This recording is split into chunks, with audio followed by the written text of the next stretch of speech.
বিশ্বাস করুন, কোরআন আমার সামনে, আল্লাহর কসম, কোন জীবিত পীর, কোন মৃত্যু পীর আমার ভাগ্যের ভালো বা মন্দ করার কোন অধিকার রাখে না, রাখে না, রাখে না।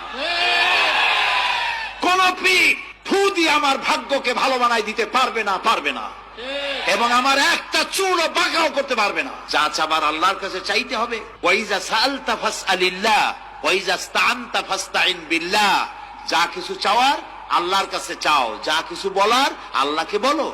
সব কিছু করার মালিক তিনি, সুবহানাল্লাহ বলেন। এই জন্য মাজারের সাথে মুসলমানদের সম্পর্ক হবে না, মুসলমানদের সম্পর্ক হবে মসজিদের সাথে। কিসের সাথে বলেন জোরে?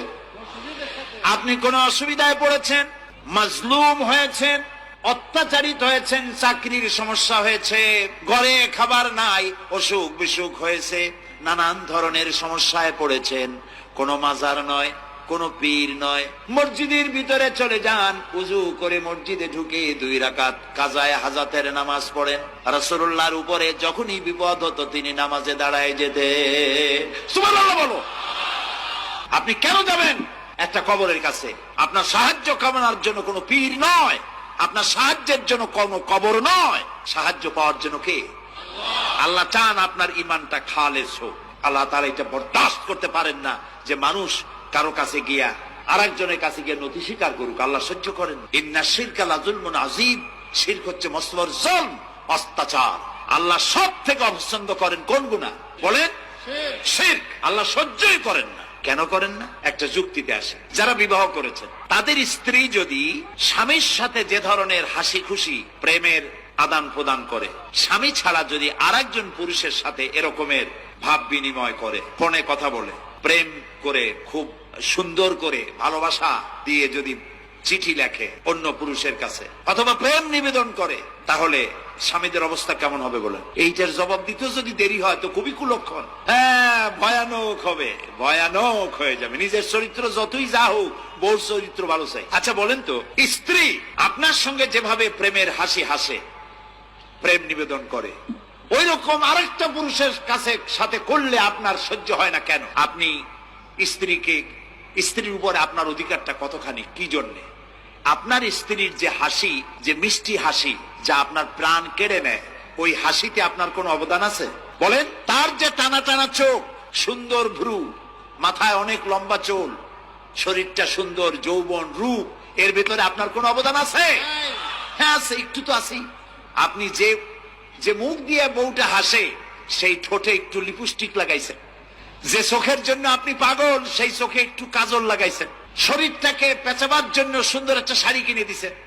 একটা শাড়ি দিয়ে, একটু লিপস্টিক কিনে দিয়ে, চুলের একটা ক্লিপ কিনে দিয়ে, একটা ভালো শাড়ি কিনে দিয়া স্ত্রীর উপরে যদি এত অধিকার আছে যে কোনদিন মৃত্যু পর্যন্ত কোন প্রেমের হাসি, ভালোবাসার আদান প্রদান আপনি ছাড়া আর কারো সাথে করতে পারবে না, এইটা যদি আপনার অধিকার এভাবে প্রতিষ্ঠিত হয়, তাহলে এই হাসি যিনি দিলেন, এই দাঁত, এই সুন্দর চোখ, এই রূপ, এই যৌবন যা আল্লাহ তাআলা দিলেন, তার সামনে কোন পীর অথবা কবরের সামনে যদি হাত পাতে আল্লাহ বরদাস্ত করেন না।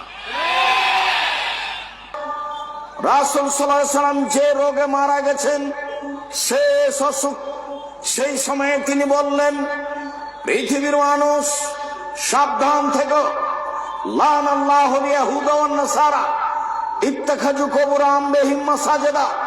নিশ্চয় ইহুদি খ্রিস্টানের প্রতি অভিশাপ, নিশ্চয় ইহুদি খ্রিস্টানের প্রতি অভিশাপ। ওরা নবীদের কবরকে মসজিদ তৈরি করেছে, ওরা নবীদের কবরকে মসজিদ তৈরি করেছে। রাসূল সাল্লাল্লাহু আলাইহি সাল্লাম বললেন, লা তাজালু কাবরি ওয়াসানা। পৃথিবীর মানুষ আমার কবরটাকে ইবাদতের জায়গা করো না। পৃথিবীর মানুষ আমার কবরটাকে ইবাদতের জায়গা করো না। ইন্নাল্লাহ ইয়াগযিবু আলা কওমিন। নিশ্চয় আল্লাহ ওই জাতির উপরে রাগান্বিত হন যে জাতি কবরে মসজিদ তৈরি করে। মসজিদের সাথে কবরের কোনো সম্পর্ক নেই। আল্লাহ রাসূল বললেন, লা তুসাল্লু আলাইহি ওয়ালা ইলাইহি ওয়ালা বাইনাহুমা। কবরের উপরে সালাত আদায় করো না, কবরের দিকে সালাত আদায় করো না, কবরের পাশে সালাত আদায় করো না। মসজিদের ডানে কবর চলবে না, বামে চলবে না, সামনে চলবে না, পিছনে চলবে না, মসজিদের ভিতরে কবর চলবে না। এই মসজিদ সরাতে হবে, এ কথাই ঠিক।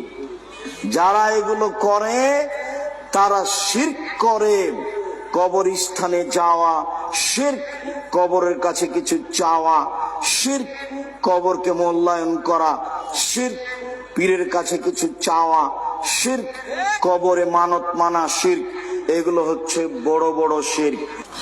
রাসূল সাল্লাল্লাহু আলাইহি সাল্লাম যখন কাবা ঘরে ঢুকলেন, তখন কাবা ঘরে কতটি মূর্তি ছিল? 360টি। রাসূলের হাতে একটা ছিল লাঠি। তিনি আঘাত করে মূর্তিগুলি ভাঙতে লাগলেন আর মুখে বলতে লাগলেন, জাল হক এসেছে সত্য, ওয়াজাকাল বাতিল চলে গেছে মিথ্যা, ইন্নাল বাতিলা নিশ্চয় মিথ্যা, কানা জাহুকা চিরদিন মিথ্যা।